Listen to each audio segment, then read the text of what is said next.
स्वागत है आप सभी का इस वीडियो में। आज इस वीडियो के माध्यम से बच्चों आपको अभ्यास टेस्ट पेपर कक्षा 8वीं के लिए सप्ताह 7 के पेपर का संपूर्ण सॉल्यूशन आपको इस वीडियो के माध्यम से प्रोवाइड करवाया जाएगा।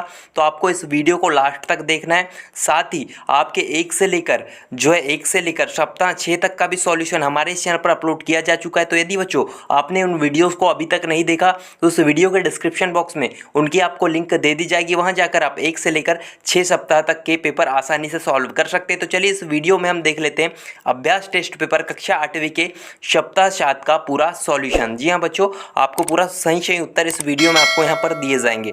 तो आपको यहां प्रश्नों की कुल संख्या आपको यहां 40 देखने को मिलेगी और समय लगभग आपको 90 मिनट यहां पर देखिए मिलेगा। इसके बाद आपको यहां विद्यार्थी के नाम में अपना नाम लिखना है। यहां आपको शाला उपस्थिति पंजीयन क्रमांक, यहां आपको शाला का नाम मीन्स स्कूल का नाम लिखना है। यहां बच्चों आपको विकासखंड का नाम और यहां आपको जिले का नाम लिखना है। इसके आगे हम बढ़ेंगे तो यहां आपको टेस्ट प्रशासनकर्ता के लिए कुछ निर्देश दिए गए हैं जिनको आपको पेपर करने से पहले अच्छे से पढ़ लेना है। अच्छी तरीके से पूरे इंस्ट्रक्शंस में से आपको निर्देश को पढ़ लेने हैं।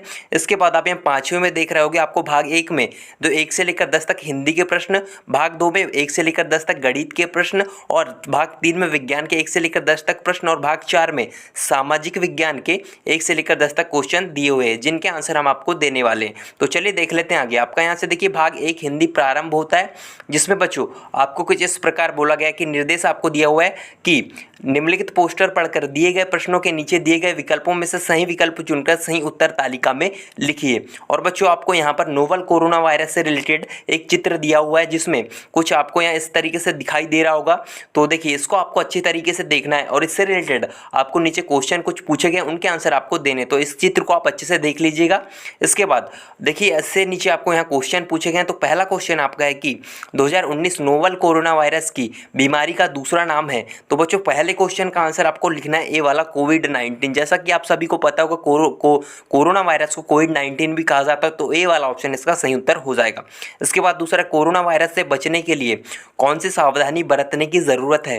तो क्वेश्चन नंबर 2 का बच्चों आंसर आपको फिर से ए वाला लिखना है कि छींकते और खांसते समय अपने नाक और मुंह को जो रुमाल या टिश्यू से ढके। तो इसमें भी जो आपको है ए वाला ऑप्शन लिख लेना है। ये दोनों में आपको पहले और दूसरे का आंसर आपका ए हो जाएगा। इसके बाद आपका तीसरा है, इस विज्ञापन का उद्देश्य क्या है। तो ऊपर देखिए चित्र में आपको जो किस विज्ञापन जो आपको दिखाया गया है उसका उद्देश्य क्या है। तो क्वेश्चन नंबर 3 का आ जाएगा ए वाला, लोगों को कोरोना वायरस से बचाना। ये वाला इसका सही उत्तर आपका हो जाएगा। इसके बाद बच्चों आपका आगे है 4th वाला क्वेश्चन की कोरोना वायरस से दूसरों एवं स्वयं को कैसे बचाया जा सकता है। तो बच्चों 4th का जो आपका सही उत्तर होगा वो आपका हो जाएगा डी वाला, वायरस से बचाव के सभी उपाय अपनाकर। ये वाला इसका सही उत्तर आपको लिखना है। इसके बाद 5वां है, कोरोना वायरस से बचाव के लिए आपस में कम से कम कितनी मीटर की दूरी रखना चाहिए। तो बच्चों आप जैसा कि ऊपर चित्र में यहाँ देख सकते हैं, यहाँ आपको स्पष्ट लिखा हुआ है आपस में कम से कम 2 मीटर की दूरी सबकी सुरक्षा के लिए ज़रूरी। तो बच्चों इसका जो आपके 5वें का जो सही उत्तर हो जाएगा ये आपको लिखना है 2 मीटर। बी वाला ऑप्शन आपको उस पर टिक कर देना है। इसके बाद हम आगे बढ़ेंगे तो देखिए आपको फिर से ये निर्देश दिया हुआ है कि पोस्टर को पढ़कर प्रश्न के नीचे दिए गए विकल्पों में से सही विकल्प चुनकर सही उत्तर तालिका में लिखिए। और आपको यहाँ पर देखिए डेंगू का आपको चित्र दिया हुआ है, मीन्स जो डेंगू से जो इंसान प्रभावित होता है उसके सामान्य लक्षण आपको इस तरीके से यहाँ चित्र में दिए हुए हैं और इससे रिलेटेड आपको नीचे क्वेश्चन पूछे गए। तो चलिए क्वेश्चन के आंसर हम अब देख लेते हैं। तो देखिए 6वां क्वेश्चन आपका डेंगू के सामान्य लक्षण क्या है आपको यहाँ पूछा गया है। बच्चों आप ऊपर वो चित्र को देख सकते हैं, इस चित्र को आप यहाँ देख सकते हैं और इसका जो सही उत्तर होगा आपका 6वें का वो आपको लिखना है सी वाला, मीन्स जो है ये वाला हो जाएगा आपका पहला, तीसरा एवं चौथा। मीन्स पहला, तीसरा एवं चौथा इसका सही उत्तर हो जाएगा। मीन्स तीसरे वाला सी वाले का इसको आपको उत्तर टिक कर देना है। इसके बाद आपका देखिए अगला है, तो अगला आपका उपयुक्त पोस्टर के आधार पर डेंगू के बारे में कौन सी बात सही है। सही है बात आपसे पूछा गया। तो बच्चों 7वें का आंसर आपको लिखना है डी वाला, डेंगू वायरस से संक्रमित मच्छर ताउम्र में इसे फैलाने में सक्षम होते हैं। तो डी वाला ऑप्शन इसका सही उत्तर आपका हो जाएगा। इसके बाद 8वां डेंगू के मुख्य धारक है। तो 8वें क्वेश्चन का आंसर बच्चों आपको लिखना है संक्रमित मनुष्य। ए वाला ऑप्शन इस पर आपको टिक कर देना है। इसके बाद आगे आपका 9वां क्वेश्चन की डेंगू से गंभीर ग्रसित व्यक्ति को आप क्या सलाह देंगे, आपसे पूछा गया है। तो इसमें आपको लिखना है इसे इधर उधर घूमना चाहिए, ये वाला नहीं होगा बच्चों, इसका उत्तर होगा उसे चिकित्सक की सलाह लेना चाहिए। तो सी वाला ऑप्शन आपको इस पर टिक करना है। इसके बाद बच्चों आपका अगला है 10वां, डेंगू बुखार के प्रमुख कारक कितने हैं? तो देखिए 10वें का जो उत्तर होगा आपका 7। जैसा कि आप ऊपर चित्र में देख सकते हैं, तो आपको यहाँ 7 जो है कारक मिलेंगे। तो ए वाला ऑप्शन आपको इस पर टिक कर देना है। इस तरीके से आपका भाग 1 कंप्लीट होता है। भाग 2 यहाँ से आपका गणित स्टार्ट होता है, जिसमें आपको यह निर्देश दिया गया है कि प्रत्येक प्रश्न के नीचे दिए गए विकल्पों में से सही विकल्प चुनकर सही उत्तर तालिका में लिखिए। जी हाँ बच्चों, आपका पहला क्वेश्चन है, आपको इसमें डायरेक्ट आंसर प्रोवाइड करवाए जाएंगे। 100% आपके जो सही उत्तर आपके यहाँ पर होने वाले। तो इस वीडियो को लाइक कर दीजिए और इस चैनल को अभी सब्सक्राइब कर दीजिए, ताकि आने वाले हर सप्ताह के टेस्ट पेपर के आंसर आपको मिले सबसे पहले। तो पहला क्वेश्चन है बच्चों, प्रथम 10 सम संख्याओं का माध्य मीन क्या होगा? आपको माध्य पूछा गया प्रथम 10 सम संख्याओं का। तो क्वेश्चन नंबर 1 का आंसर बच्चों आपको लिखना है ए वाला 11। इसका जो उत्तर 11 आपका हो जाएगा। चाहे तो आप हल कर भी देख सकते हैं सारे क्वेश्चन। इसके बाद आपका दूसरा है, कमीज बेचने वाले दुकानदार को अपने स्टॉक की आपूर्ति करनी है, उसके द्वारा बेची गई विभिन्न मापों की शर्ट एक सप्ताह का रिकॉर्ड इस प्रकार है। आपको यहाँ पर देखिए माप सेंटीमीटर में और बेची गई कमीजें की संख्या यहाँ पर आपको स्पष्ट रूप से दी हुई है, और उसमें आपको इसका उत्तर बताना है। तो इसमें आपको बोला गया स्टॉक की आपूर्ति के लिए उसे आंकड़ों के किस प्रतिनिधि की मान की आवश्यकता होगी? तो बच्चों इसका दूसरे का जो सही उत्तर आपका हो जाएगा वो होगा बहुलक, मॉड। जी हाँ बच्चों, सी वाला ऑप्शन इस पर आपको टिक कर देना है। इसके बाद आपका अगला है, तो अगला हम देख लेते हैं तीसरा क्वेश्चन। तीसरे क्वेश्चन में आपको क्या पूछा गया कि एक कक्षा के 15 विद्यार्थियों के भार इस प्रकार है। आपको यहाँ भार देखिए, भार यहाँ पर दिए गए हैं, और इसमें पूछा गया इस आंकड़े की परास और माध्य क्रमशः है। जो तीसरे क्वेश्चन का आंसर बच्चों आपको लिखना है 18 एवं 40। ए वाला ऑप्शन आपको इस पर टिक कर लेना है। इसके बाद आपका फोर्थ है, 10 लड़कियों की ऊंचाई सेंटीमीटर में मापी गई और निम्नलिखित परिणाम प्राप्त हुए। तो चौथे क्वेश्चन का आंसर बच्चों आपको लिखना है, देखिए ये आपको इस तरीके से पूरी उनकी जो ऊंचाई यहाँ पर आपको दी हुई है, तो इसमें आपको बोला गया इनकी ऊंचाइयों का माध्य निम्न में से क्या होगा, आपको माध्य बताना है। तो क्वेश्चन नंबर 4 का उत्तर आपका हो जाएगा सी वाला 141.4। ये इसका सही उत्तर आपको लिख लेना है। इसके बाद हम आगे बढ़ेंगे, तो देखिए आगे आपका 5वां क्वेश्चन है कि नीचे दिए गए दंड आलेख में किसी क्रिकेट टूर्नामेंट में प्रथम 10 ओवरों में 5 टीमों द्वारा बनाए गए रनों को प्रदर्शित किया गया है। किन 2 टीमों के बीच रनों का अंतर सर्वाधिक है? आपको देखिए यहाँ पर ग्राफ आपको यहाँ पर दिया गया है बच्चों। तो 5वें का जो सही उत्तर आपका हो जाएगा डी वाला, टीम ए और सी। ये वाला उत्तर आपको लिख देना है। इसके बाद आगे आपका 6वां क्वेश्चन। तो 6वें क्वेश्चन में आपको पूछा गया संलग्न दंड आलेख में किसी परिवार द्वारा 2019 के 5 महीनों में माहवार बिजली की खपत को दर्शाया गया है। वे महीने कौन से हैं जिनमें बिजली की खपत का अंतर 400 यूनिट है? आपको 400 यूनिट आपको ये ग्राफ यहाँ पर फिर से दिया हुआ है। तो देखिए 6वें का उत्तर बच्चों आपको डायरेक्ट लिखना है, वो आपका हो जाएगा फरवरी और मई। ये आपका जो है लास्ट वाला जो आंसर, इसका सही उत्तर आपको लिख लेना है। इसके बाद हम आगे बढ़ेंगे, तो आगे आपका देखिए 7वां क्वेश्चन है। आपको इसमें जो पूछा गया है 7वां क्वेश्चन आपका संलग्न दंड आलेख 5 टीमों द्वारा वर्ष 2020 में खेले गए एक दिवसीय क्रिकेट मैच की संख्या को प्रदर्शित करता है।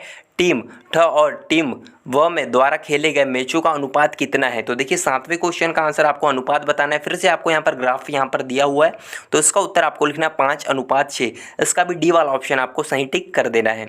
इसके बाद आपका 8वां है बच्चों, किसी शाला के विद्यार्थियों की संख्या को कक्षावार नीचे दिए गए दंड आलेख में दर्शाया गया है। इस दंड आलेख हेतु उचित कथन कौन सा है? तो आपको यहाँ फिर से दंड आलेख यहाँ पर दिया हुआ है बच्चों, और इसका जो सही उत्तर आपको लिखना है वो बच्चों आपको लिखना है सी वाला, मीन्स ये शाला में कक्षा 1 से 5 तक कुल 280 विद्यार्थी है। इस पर आपको जो है टिक कर देना है। इसके बाद बच्चों आपका 9वां क्वेश्चन है, निम्नलिखित में से कौन सा युग्म एक ही परिमेय संख्या को निरूपित नहीं करता है? तो 9वें क्वेश्चन का आंसर बच्चों आपको लिखना है डी वाला -5/-9 और 12/-27। इसका सही उत्तर आपको लिखना है। इसके बाद आपका 10वां क्वेश्चन है बच्चों, किन्हीं 2 परिमेय संख्या ए व बी के लिए निम्नलिखित में से कौन सा कथन असत्य है? आपको असत्य कथन पूछा गया है, तो इसका असत्य कथन होगा ए भागित बी सदैव एक परिमेय संख्या होगी। तो डी वाले ऑप्शन पर आपको इसमें टिक करना है। इस तरीके से आपका गणित का जो है पार्ट जो है पूरा सॉल्व होता है। इसके बाद आपका भाग 3 विज्ञान है, जिसमें आपको देखिए पहला क्वेश्चन है कि जब हम 15 ग्राम एक पत्थर और 15 ग्राम एक की चिड़िया का पंख निश्चित ऊंचाई 20 मीटर से नीचे फेंकते हैं तो जमीन पर पहले गिरेगा। पहले कौन गिरेगा? तो इसका उत्तर आपका होगा दोनों साथ में, दोनों जो है साथ में गिरेंगे। इसके बाद बच्चों दूसरा आपका, एक बर्तन में गैस, थोड़ी सी चीनी, एक चुटकी ईस्ट पाउडर मिलाकर गूंथ ले। 2 घंटे पश्चात ईस्ट के जनन व श्वसन के कारण क्या होगा? इसमें आपको बताना है, तो जो आटा है वो फूल जाएगा, फूल जाता है। बी वाला ऑप्शन पर आपको इसमें टिक करना है। इसके बाद आपका तीसरा है बच्चों, इसमें चित्र दर्शाए अनुसार आपको बोला गया है कि चित्र दर्शाए अनुसार कोई अलार्म घड़ी एक बर्तन में रखी गई है। अलार्म की ध्वनि बर्तन के पास खड़े व्यक्ति को स्पष्ट सुनाई देती है। अब यदि बर्तन के अंदर से वायु को पूरी तरह निकाल दिया जाता है तो पास खड़े व्यक्ति के लिए अलार्म ध्वनि की प्रबलता कैसे प्रभावित होगी। आपको यहाँ चित्र यहाँ पर दिया हुआ है अलार्म घड़ी का। जो तीसरे क्वेश्चन का आंसर बच्चों आपको लिखना है सी वाला, ध्वनि सुनाई देना बंद हो जाएगी। सी वाला ऑप्शन इस पर आपको टिक करना है। इसके बाद आपका चौथा, यदि आप शुक्र ग्रह पर है तो आपको सूर्यास्त किस दिशा में दिखाई देगा, ये आपसे पूछा गया है। तो देखिए इसमें आपको कहाँ दिखाई देगा, तो आपको सूर्यास्त जो है पूर्व में दिखाई देगा। तो ए वाला ऑप्शन इस पर आपको टिक करना है। इसके बाद बच्चों आपका देखिए पांचवा क्वेश्चन है। पांचवें क्वेश्चन में आपको बोला गया रोली की बहन राशि 12 वर्ष की है, तो आप बता सकते हैं कि राशि ने अभी तक सूर्य की परिक्रमा कितनी परिक्रमा कर ली होगी, ये आपसे पूछा गया। तो इसका उत्तर बच्चों आपको लिखना है 12 परिक्रमा। सी वाला ऑप्शन आपको इस पर टिक करना है। इसके बाद आपका देखिए छठवां क्वेश्चन है बच्चों, बूझो वायु प्रदूषण कम करने में योगदान करना चाहता है, वह अपने विद्यालय जाने के लिए किस वाहन का उपयोग करे। वायु प्रदूषण यदि उसे कम करना है तो उसे ई रिक्शा का यूज़ करना होगा। ए वाला ऑप्शन आपको इस पर टिक करना है। इसके बाद आपका सातवां है, कचरे के ढेर से एक गाय कचरा खा रही थी, किंतु कुछ दिनों पश्चात गाय के पेट फूल गया और उसकी मृत्यु हो गई। गाय की मृत्यु होने का कारण है, गाय की मृत्यु होने का कारण आपको बताना है। तो इसमें लिखना है आपको बी वाला, गाय ने लोगों के द्वारा फेंके गए खाद्य पदार्थों के साथ पॉलीथीन और प्लास्टिक रैपर भी खा लिए थे। तो बी वाला ऑप्शन आपको सही उत्तर इसका हो जाएगा। इसके बाद बच्चों आपका आठवां क्वेश्चन है, पूछा गया चित्र में दर्शाए अनुसार प्रकाश S1 S2 व S तथा S3 पर आपतित हो रहा है, किन पृष्ठों पर आपतन कोण परावर्तन कोण के बराबर होगा। तो आठवें क्वेश्चन का आंसर आपको देखिए S1 यहाँ पर S1 S2 और S3 यहाँ पर आपको दी हुई है। तो आठवें क्वेश्चन का बच्चों आपको आंसर लिखना है, वो आपका हो जाएगा सभी तीनों पृष्ठों में, ये इसका सही उत्तर आपको लिखना है। ये आपका क्वेश्चन 9 है। यहाँ पर नर शिशु में विकसित होने वाले युग्म नज में निम्न में से कौन से गुणसूत्र होंगे, ये आपको पूछा गया है। तो उसका 9वें का उत्तर बच्चों आपको लिखना है सी वाला XY। जी हाँ, नर में जो है XY जो है गुणसूत्र होते हैं। इसके बाद आपका 10वां है, एड्स किसी संक्रमित व्यक्ति से दूसरे व्यक्ति स्वस्थ व्यक्ति में किसके जरिए फैल सकता है, किसके जरिए फैलेगा। तो बी वाला आपको लिखना है पीड़ित व्यक्ति के द्वारा रक्तदान से। बी वाला ऑप्शन इस पर सही उत्तर आपको लिखना है। इसके बाद आपका भाग 4 यहाँ से स्टार्ट होता है, जिसमें आपका सामाजिक विज्ञान के 10 क्वेश्चन आपको दिए हुए हैं। जिसमें पहला क्वेश्चन आपका दिए गए यंत्र को देखिए, यह क्या दर्शाता है, यह क्या दर्शाता है, ये चित्र आपको यहाँ पर दिया हुआ है, क्या दर्शाता है। तो बच्चों इसमें आपको लिखना है पवन की दिशा, पवन की दिशा को दर्शाता है। यदि आपने चित्र देखा होगा तो आपको पता होगा। इसके बाद दूसरा है परमाणु संयंत्र से संबंधित राज्यों का कौन सा विकल्प सही है, सही विकल्प आपको बताना है। तो इसमें आपको लिखना है महाराष्ट्र, उत्तर प्रदेश, इसका भी ऑप्शन आपको सी टिक कर देना है। इसके बाद बच्चों आपका तीसरा क्वेश्चन है संघवाद, संसदीय व्यवस्था, शक्ति का पृथक्करण, मौलिक अधिकार और धर्मनिरपेक्षता विशेषता है। तो तीसरे क्वेश्चन का आंसर आपका हो जाएगा सी वाला भारतीय संविधान की, ये वाला ऑप्शन आपको इसमें टिक कर देना है। इसके बाद बच्चों आपका चौथा क्वेश्चन है कि दिए गए मानचित्र में भू आकृति की पहचान करें। आपको यहाँ चित्र यहाँ पर दिया हुआ है, इसकी आपको पहचान करनी है। तो चौथे क्वेश्चन का आंसर बच्चों ज्वालामुखी हो जाएगा, क्योंकि ज्वालामुखी आपने देखा होगा इस तरीके से फटता है। तो डी वाले ऑप्शन पर आपको टिक करना है। इसके बाद पांचवा क्वेश्चन है आपका कि निम्न को सुमेल करके सही उत्तर चुनिए। तो आपको सही जोड़ी यहाँ पर मिलानी है। तो पांचवे का उत्तर आपको डायरेक्ट लिखना है ए वाला, कि पहले का ए, दूसरे का बी, तीसरे का सी, चौथे का डी, इसका सही उत्तर हो जाएगा।